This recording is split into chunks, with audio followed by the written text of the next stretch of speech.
Hi friends, welcome to Relax Recipes. இன்னைக்கு நம்ம ரொம்பவே சாஃப்ட்டான வெந்தய தோசை எப்படி பண்றதுன்னு பார்க்கலாம்.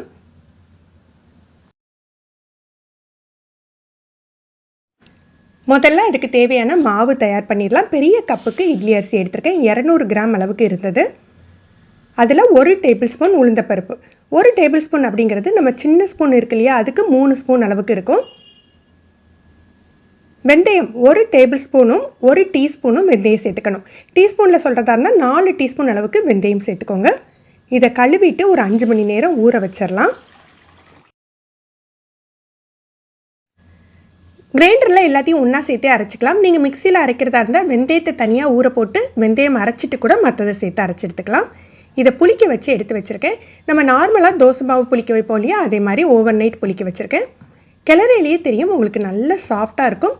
மாவு கட்டியாக இருக்கிறதுனால நம்ம தேவையான அளவுக்கு தண்ணியும் உப்பும் சேர்த்து கிளறிக்கலாம்.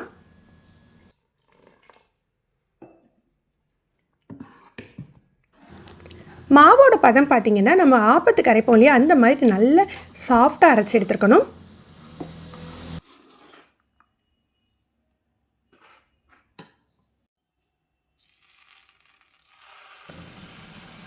இதை ரொம்ப மெல்லிசாக விடாதீங்க, கொஞ்சம் ஓரளவு திக்காக இருக்கிற மாதிரி விட்டுக்கோங்க.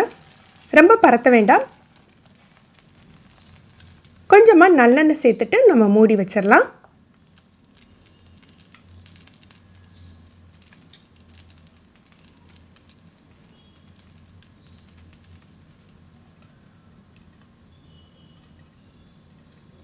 இது சட்டுன்னு ரெடி ஆகிடுங்க. மூடி வச்சா உடனே வெந்துடும். உங்களுக்கு நம்ம நார்மல் தோசையோடையுமே சீக்கிரமாக வெந்துடும்.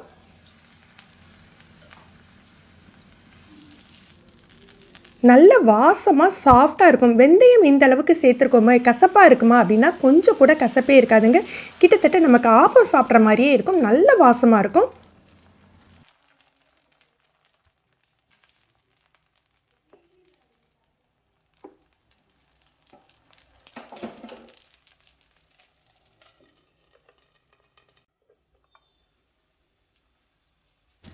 இதுக்கு தேங்காய் பால், தேங்காய் சட்னி வச்சு சாப்பிடல இன்னுமே டேஸ்ட்டாக இருக்கும்.